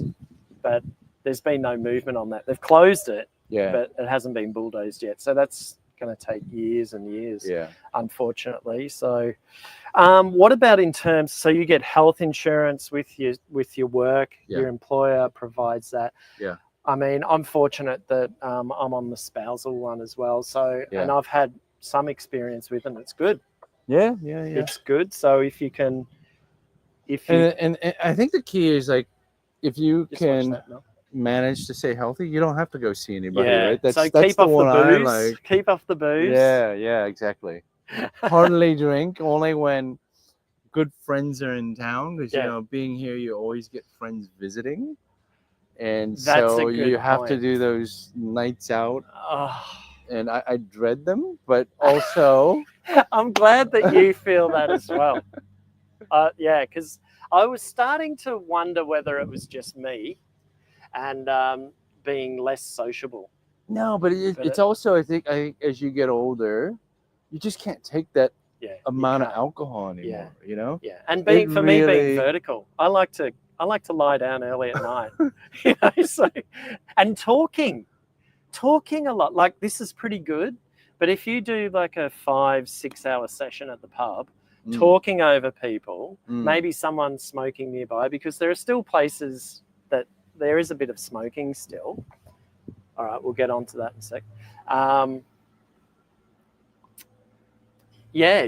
Suddenly you've been drinking for 6 or 7 hours or whatever, and you've been standing up, you're past your bedtime, you've put all that crap into your body. Yeah, you feel icky the next morning. And then you wake up the next day, you're not only hungover, but physically, it's like, I've run a marathon. I've never run a marathon, but if I go out now, it's got to be very calculated. I've got to make sure that, hopefully there's food in the house and the fridge is stocked and Mel hasn't got anything on, or she's, we haven't got anything on, because it's an absolute nightmare. Yeah. So, once in a while you'll do it, like when you haven't seen somebody in so long, it's lovely to get out. Yeah. Because you do realize, like, oh wow, this is a nice place. Oh, it's great. I need to get out Look, more. I love it. To be honest, I love it. I love going out for a beer, and I love socializing and talking crap, obviously. Yeah. But it's just It's the recovery the next yeah, day, right? it's You're just like, it takes me 3 days. If I have Yeah. a decent session drinking beer or whatever, I don't really drink spirits anymore, but Yeah. on the odd occasion I'll maybe catch up with someone, have a few drinks, and Yeah. it's at least 2 days out of action, just useless. Mm. Or doing stuff but in agony the whole time. And then, and the sun comes down the next day and it's like the headache's back. It's horrible. Kevin, I've seen that my Vietnamese friends have less of a sense of humor. Maybe that's just your friends, Kevin. American family values are similar to Asian family values, but our sense of humor is a bit washed out. All right, let's American family values are similar to Asian family values. What would you Yeah, I mean, I joke around. I mean, it depends. Do you hang around with people? Sorry, you're not funny. You're not. Do you hang around with people with similar sensibilities? Look, we're dropping in views. Where are we at? We're at 10. Hey! I was hoping for 10 today, so thank you, everybody. Yeah, maybe Vietnamese American families have similar values to American. Well, what is an American family these days? Anyway, I guess we're assuming they're white when we say that, but obviously America is super multicultural. So what is an American family, I suppose? Lots of Filipinos there who are different again, very different culturally from Vietnam. Yeah. So, and humor is very different, right? Like sometimes there are things that I find extremely funny and I'll share it with my wife and she goes, that's not funny. And then she'll share stuff with me that's more local and I'm like, that's not funny. Yeah. It's just a different sensibility, what we find funny, what is humor. I think we chatted a little. I think I brought it up in our video briefly because I'd heard from a Vietnamese Australian friend of mine that, because he's a performer and he also is an MC. And so he often performs or MCs in front of a mixed crowd. So a Western and a Vietnamese crowd. And so he has to be mindful of that and have content that both can probably get. And I think from memory, he was saying that with Vietnamese humor, it tends to get to the punchline quickly. It's sort of that boom, boom, boom, boom sort of thing. Whereas perhaps Western culture may have a longer story arc, and then the punchline. I don't know. I mean, I remember back in the days when there were those comedy competitions, and there was a Vietnamese American who was in the competition. I think he ended up winning it. Was that we? It was in Saigon. No, it was in America, and we just didn't find him funny. And he ended up winning. It's like Russell Peters. I don't think he's funny at all. Jockoy, I just can't. Sorry guys, but I just can't handle it. Anyway. But I grew up with a lot of, I guess, black stand-up comedy. Right. The Eddie Murphys, the Chris Rocks. Right. And so I find that really funny, and I think I love black comedy because they expose everything. They're unafraid to talk about anything and everything. Yeah. They'll bring their moms out and they'll just unravel it, you know? Whereas I think Vietnamese comedy is still a little bit protected. They don't really bring out the heavy stuff. Right.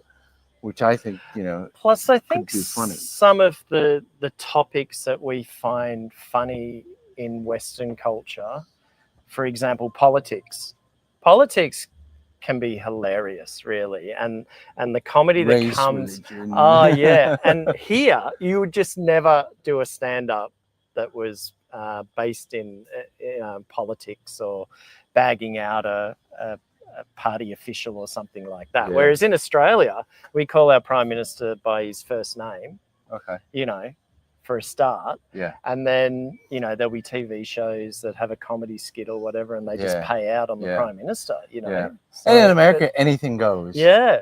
Freedom Yeah. of speech, anything goes. So then there's no limitations in the things that you can talk about. Yeah. Yeah. Yeah. So that may factor. sort of go into what Kevin is sort of asking. Perhaps some of the Vietnamese you come in contact with, Kevin, maybe are from overseas and from Vietnam, and maybe don't have that background in cracking jokes about. No, I think it's how close you get with them.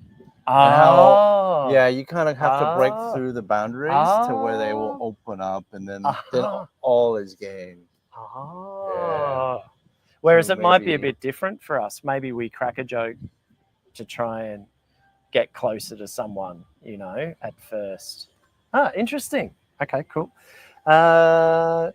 Kevin, again, cultural heritage makes a big difference in how we process information. Even folks in America talk and think differently based upon which region we live. Yeah, for sure. And I'm from regional Australia, country Australia. So, you know, obviously our sort of sense of humour and the way we deliver jokes and stuff like that is quite different. Our lived experience is very different from city folk, you know. So yeah, that's I find you funny. Oh, thanks, man. Thank you. Yeah, I try to be funny. It's Good vibes. Yeah, good vibes. Is that the thumbnail? Yeah. Thanks, Bees. Bees is laughing too. I think Bees thinks I'm funny. But I think too, as you get older, I know we're talking about old man stuff again. We better wrap this up soon. Speaking of old men. Time for bed. Yeah, time for bed. It's like clothing as well.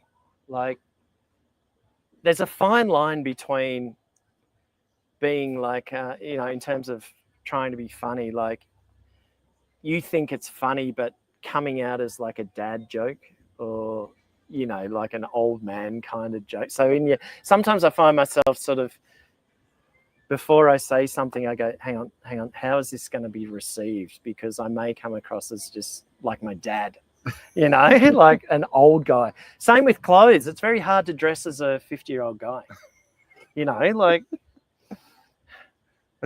you will never know, Mel. Mel is laughing here. You will never know what it's like to be a 50-year-old guy.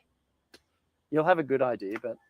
Eventually you're very limited in choices, right? Yeah, yeah. And the problem is too, I don't know, you don't have to worry about it, but, you know, I'm kind of wide.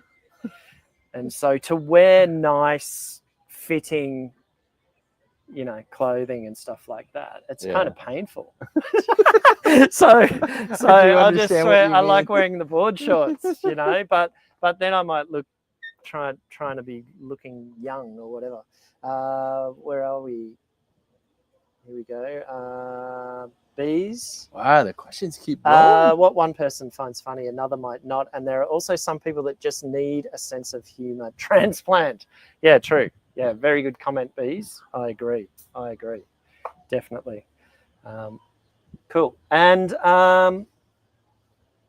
we've got Quad just for another 5 minutes. So if you've got any questions specifically for him, let loose. I think we've talked about, the last thing on my list was about travel. So I think you're going to go to Hawaii. Yeah. My next travel plan is to go down into the Mekong when I get my license finally. Still haven't got my license yet from Australia.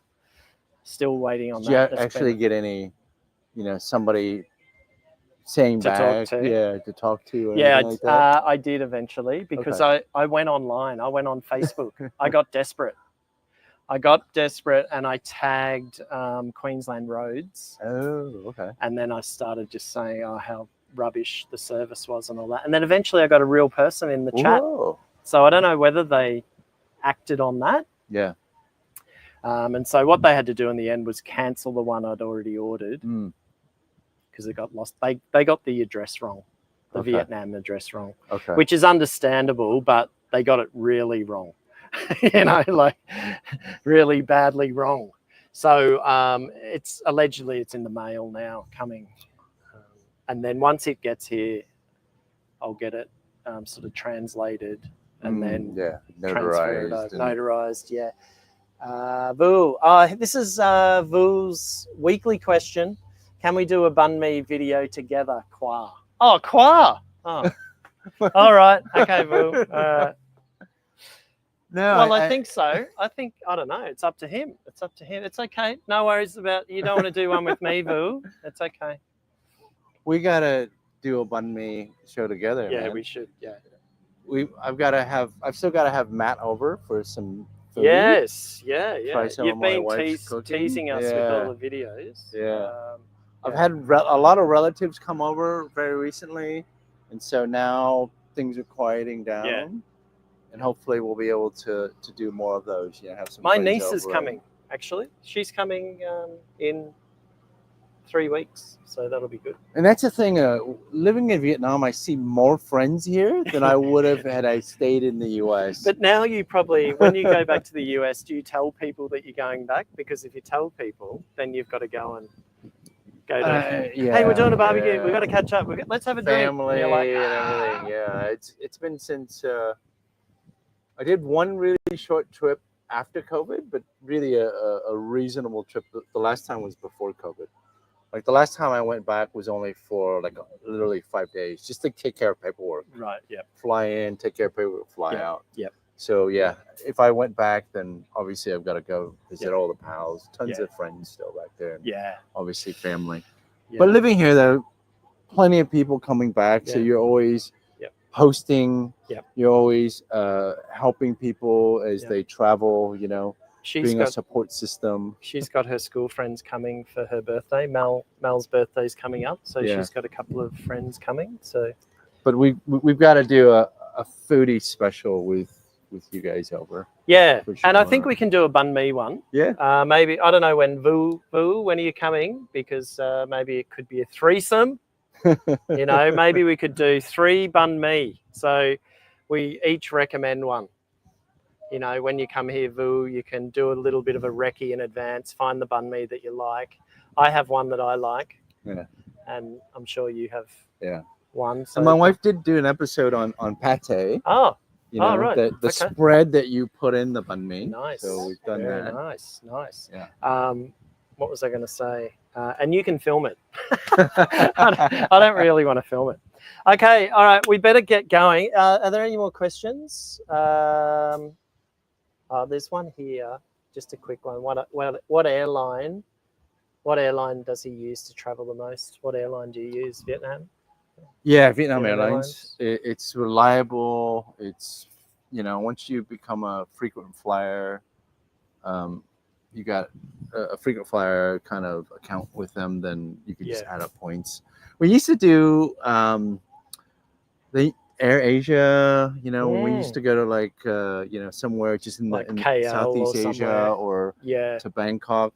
Yep. And then Vietjet is quite unreliable in terms of the time. Yeah. And we got frustrated with that. Yeah, they're copying a lot online at the moment, aren't they? A lot of negative publicity. Yeah, because sometimes you book and then they delay you until the next day. Or, I just won't have any of that. Because when you're on vacation, you got a few days off. Yeah. You want to go when you booked it. Yeah. So Vietnam Airlines for me. Yeah, Vietnam Airlines is reliable, even though it's not the biggest airline anymore. Vietjet's the biggest one. Yeah. Yeah, but Vietnam Airlines is the flag. We'll pay a little extra money to get there on time, you know? Yeah. Bamboo. I don't think I've flown Bamboo. Have we got any more? Yeah, how was it? Was it good? Yeah, relatively okay. I mean, there are certain legs that are okay. They come on time, you know. Sometimes when you fly out of the country, they're fairly on time. Yep. But when you got kids, it's got to be on time because not the kids are bouncing off the walls and everything. So which way do you go when you go to the States? Do you go to Korea? I go through Taipei, Taiwan. Oh, right. Okay. So it's either China Airlines for me or EVA. Yeah. Okay. Those are the most convenient. Okay, cool. Okay, all right. Well, we better let Khoa go because he's got to go home and I don't know, recover more, maybe. Recover, hang out After with the he's, kids. yeah, hang out with the kids and See if my wife has cooked up something yeah, nice. see what she's, hopefully she's done a video of it as well at the same time. Yeah. All right, man. Thanks a lot. Thank you, Thank Matt, you. for having No me worries. on. And My I'm pleasure. sure there will be Absolutely. many more of these I episodes. think it's really good. And Yeah. look at the setting. The setting's really nice now. Hopefully for you 12. guys. Yeah, we got 12. That's Woo. really good. Beat And the- and your cicadas going as well. And hopefully it looks really good for you guys. This week, I'm hoping that the internet was a little bit better for you. I've done a hotspot through my phone, so I think it's a bit better than the Wi-Fi they've got going here. But look at this, hey? Maybe we should do a meetup. Yeah, We should this do is an old spot, guy. right? Yeah. We got to get rid of the mosquitoes somehow. Yeah, I don't know how we're going to do that, but they've got one of The those little blue zappers. zappers over there. Okay. We could get the tennis rackets. ones Yeah, as that'd be well, cool. Yeah. Yeah. Pickleball. Okay, cool. Thanks heaps everyone for watching. It's great. We had 12, which is great, which is excellent for Matt's Vietnam life. And I'll see you next week. Let me know if you like this location. I'm pretty happy to come back here. And also let me know if you like the format too with a guest. I'm pretty sure you do. So every now and then I'll try and get a guest on so it's not just me blabbing away. And we hope that you learn a lot and we entertained you a little bit. Hopefully we were funny enough for you. Anyway, thanks heaps for joining us and we'll see you in the next one. Cheers. Cheers. Bye.